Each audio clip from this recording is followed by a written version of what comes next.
Hello guys, this is Vicky Rai. Welcome back to my YouTube channel. Guys, आपने channel को subscribe नहीं किया है तो सब्सक्राइब कर लीजिए, बेल आइकन को प्रेस कर लीजिए और वीडियो अच्छी लगे तो लाइक और शेयर करना मत भूलिएगा। दोस्तों, आज की इस वीडियो में हम भाषा अर्जन और भाषा अधिगम को समझेंगे। इससे हर बार सी-टेट में हिंदी में भी और संस्कृत में भी प्रश्न बनते ही बनते हैं। दोस्तों, वीडियो को बिल्कुल भी स्किप मत कीजिएगा और ध्यान से देखिएगा। तो पहले हम समझते हैं कि भाषा अर्जन और अधिगम में क्या अंतर होता है। तो भाषा अर्जन जो है यह सहज और स्वाभाविक होता है। दोस्तों, भाषा अर्जन क्या होता है? सहज भी होता है और स्वाभाविक होता है। भाषा अर्जन जो है वो स्वाभाविक तरीके से हम सीख जाते हैं और सहज मतलब दोस्त ईजी होता है। यानी कि जैसे हमारी मातृभाषा है या क्षेत्रीय भाषा है, उसको भी हम भाषा अर्जन में कह सकते हैं दोस्तों। क्योंकि जो हमारी मातृभाषा होती है उसे सीखने के लिए हमें कहीं जाना नहीं पड़ता है। हम अपने परिवार में ही या फिर अपने समाज में ही रह करके उसको सीख जाते हैं। दोस्तों, अगर हमें अंग्रेजी सीखनी हो तो हमें प्रॉपर उसके लिए कोई क्लास ज्वाइन करनी पड़ती है या फिर विद्यालय जाते हैं फिर उसको सीखते हैं। पर हमारी मातृभाषा है, हम जिस इलाके के हैं, हमारी जो क्षेत्रीय भाषा है, उसे सीखने के लिए हमें कहीं जाना नहीं पड़ता है। वो हम अपने परिवार और समाज से ही दोस्तों सीख जाते हैं, तो उसे ही हम भाषा अर्जन कहते हैं। यह अनौपचारिक होता है। दोस्तों, अनौपचारिक क्या होता है? अनौपचारिक मतलब कोई निश्चित जगह नहीं होगी, कोई निश्चित समय नहीं होगा, कोई निश्चित व्यक्ति नहीं होगा। कहीं भी कभी भी किसी से भी जिसे हम सीख सकते हैं वही अनौपचारिक है। तो भाषा अर्जन जो है ये कैसी प्रक्रिया होती है दोस्तों?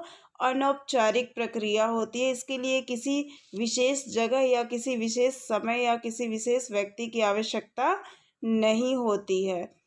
भाषा अर्जन परिवार और समाज में होता है तथा विद्यालय जाने से पूर्व होता है। दोस्तों, तो जो भाषा अर्जन होता है वो कहाँ होता है? परिवार और समाज में होता है और विद्यालय जाने से पहले होता है। दोस्तों, जब तक बालक जो है विद्यालय जाने से पहले जो है भाषा अर्जित कर जो अपने घर परिवार की भाषा को वो सीख करके ही विद्यालय में जाता है।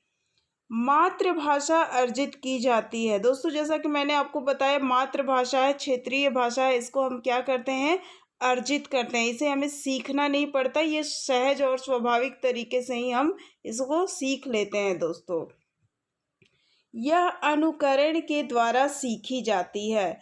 और ये कैसे सीखी जाती है दोस्तों? अनुकरण के द्वारा। जैसे कि हमने सुना कि हमारे पापा किस लैंग्वेज में बात कर रहे हैं, हमारी मम्मा या फिर हमारे आसपास के लोग किस लैंग्वेज में बात कर रहे हैं, तो वो जैसे बात करते हैं बस उसको सुन करके ही हम अनुकरण करके ही उसको नकल करके ही सीख जाते हैं। उसके लिए हमें किसी क्लास या फिर कहीं जाने की ज़रूरत नहीं पड़ती है। जैसे हम उनका सुनते हैं बस वैसे ही हम भी बोलना शुरू कर देते हैं। तो यही अनुकरण है दोस्तों। यह अवचेतन प्रक्रिया है। तो ये जो होती है भाषा अर्जन जो है कैसी प्रक्रिया है दोस्तों? अवचेतन प्रक्रिया है।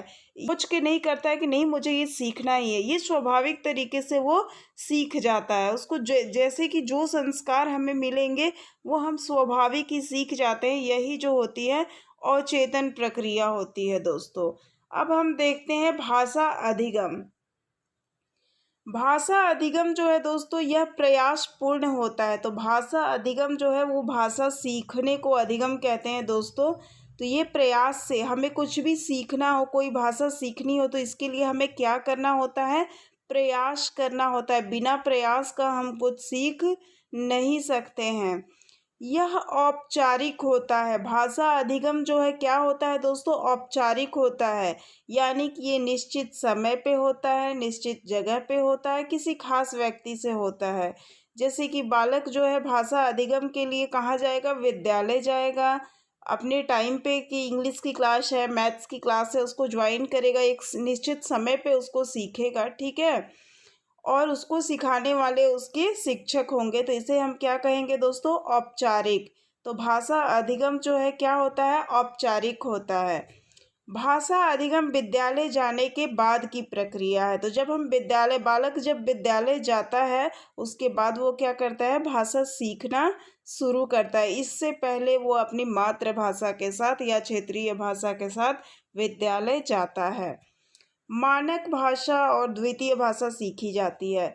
तो दोस्तों जैसे कि हमारा जो भाषा अर्जन जो है वो फर्स्ट लैंग्वेज होता है, प्रथम होता है। मातृभाषा जो है हमारा प्रथम भाषा होती है। और वैसे ही भाषा अधिगम जो है दोस्तों वो क्या होता है, द्वितीय भाषा का होता है। यानी सेकंड लैंग्वेज जो हम सीखते हैं उसको भाषा अधिगम कहते हैं दोस्तों। मानक भाषा और द्वितीय भाषा जो है वो क्या होता है, अधिगम के द्वारा सीखा जाता है। मतलब यह विद्यालय कक्षा शिक्षक बाल साहित्य से सीखी जाती है। यह सचेतन प्रक्रिया है। और जो हमारा भाषा अधिगम जो है वो कहाँ होता है, विद्यालय में कक्षा में शिक्षक के द्वारा और पाठ्य पुस्तक जो होती है उनसे सीखा जाता है। यह सचेतन प्रक्रिया है। सचेतन प्रक्रिया क्या होती है दोस्तों, कॉन्शियस। इसमें बालक कॉन्शियस होता है, उसे मालूम होता है कि मैं ये सीखने के लिए आया हूँ और मुझे ये सीखना है, तो उसे हम सचेतन प्रक्रिया कहते हैं। तो दोस्तों उम्मीद करती हूँ आपको भाषा अर्जन और अधिगम में अंतर समझ आया होगा। तो हम आगे देखते हैं। भाषा अर्जन और भाषा अधिगम में मुख्य अंतर परिवेश का है। दोस्तों ये क्वेश्चन लगभग हर बार सीटेट में पूछा जा चुका है कि भाषा अर्जन और भाषा अधिगम में मुख्य अंतर किस चीज़ का है। तो दोस्तों परिवेश का। भाषा अर्जन जो है वो कहाँ होता है, परिवार और समाज में होता है। जबकि भाषा अधिगम के लिए बालक को कहाँ जाना पड़ता है दोस्तों, विद्यालय में जाना पड़ता है। तो भाषा अर्जन और भाषा अधिगम में मुख्य अंतर जो है दोस्तों किस चीज़ का होता है, परिवेश का होता है। भाषा सीखने में मातृभाषा का व्याघात होता है। दोस्तों तो जब हम भाषा अधिगम के लिए जाते हैं, भाषा सीखने के लिए जाते हैं, तो जो हमारी मातृभाषा होती है उसमें क्या होता है, बाधा उत्पन्न होती है दोस्तों। तो भाषा सीखने में मातृभाषा का क्या होता है, व्याघात। व्याघात मतलब दोस्तों बाधा, बाधा उत्पन्न होती है। भाषा सीखने का व्यवहारवादी दृष्टिकोण अनुकरण पर बल देता है। तो भाषा सीखने का जो व्यवहारवादी दृष्टिकोण होता है किस चीज़ पे बल देता है दोस्तों, अनुकरण।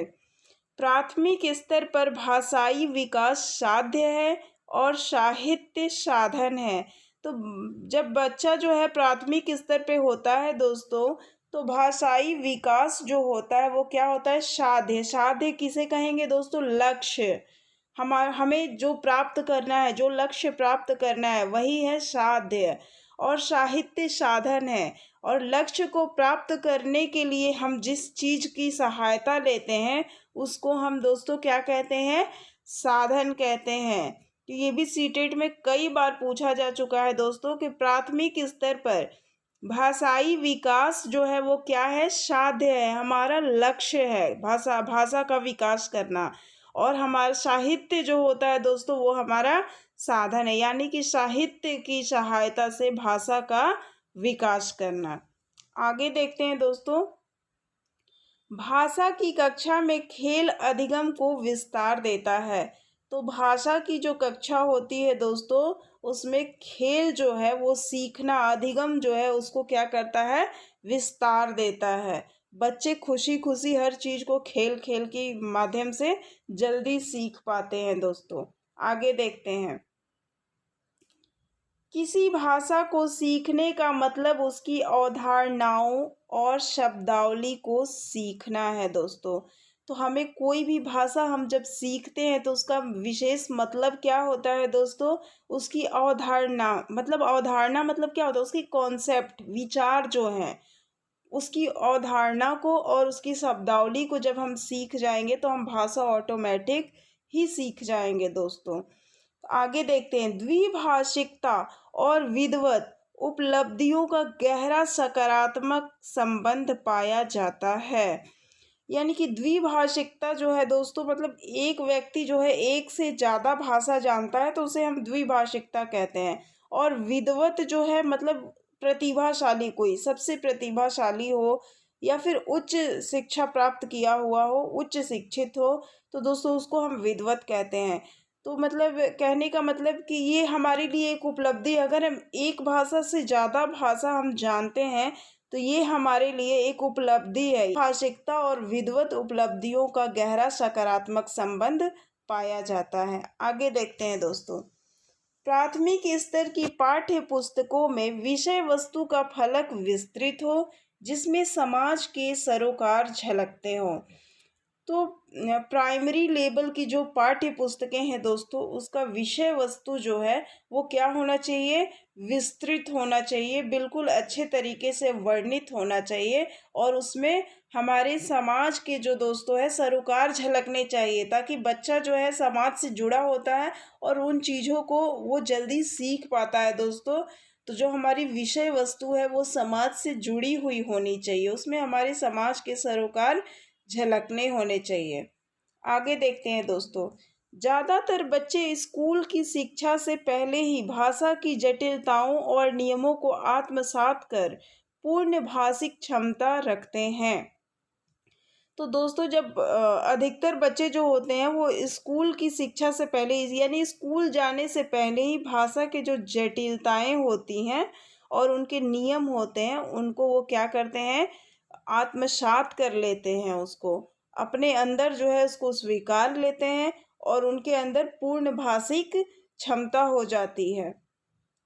आगे देखते हैं दोस्तों, पाठ्य पुस्तकों में रचनाएं एक वातावरण निर्मित करती है और अभ्यास प्रश्न उन्हें परखने, उनसे गहराई से जुड़ने और व्यापक अनुभव स्तर से तादात्म्य का मौका देते हैं। तो दोस्तों पाठ्य पुस्तक की जो रचनाएं होती है, जो उसमें कृतियाँ होती हैं, वो एक वातावरण क्रिएट करती हैं। क्या, जब हम किसी लेसन को बहुत डीपली पढ़ते हैं तो एक वातावरण निर्मित हो जाता है, ठीक है दोस्तों। और उसमें जब हम लेसन को पढ़ते हैं उसके लास्ट में अभ्यास प्रश्न उसमें दिए होते हैं, तो ये जो अभ्यास प्रश्न होते हैं वो उस रचनाओं को परखने के लिए, ठीक है, परखने को, उनसे गहराई से जुड़ने और व्यापक अनुभव यानी कि बहुत तादात्म्य का मौका देते हैं। यानी कि जो भी रचनाएं होती हैं उसमें उससे संबंधित जो प्रश्न होते हैं, तो जब हम प्रश्न पढ़ते हैं तभी तो फिर रचनाएं हम रिपीट करते हैं और पढ़ते पढ़ते उनसे हम गहराई से क्या होते हैं दोस्तों, उस रचना से जुड़ जाते हैं। वो हमारी स्मृति में आ जाता है कि वो क्वेश्चंस होते हैं वो उन रचनाओं को हमारी स्मृति में लाने के लिए सहायक होते हैं। तो दोस्तों इसके साथ मेरी वीडियो ख़त्म होती है। वीडियो देखने के लिए थैंक यू।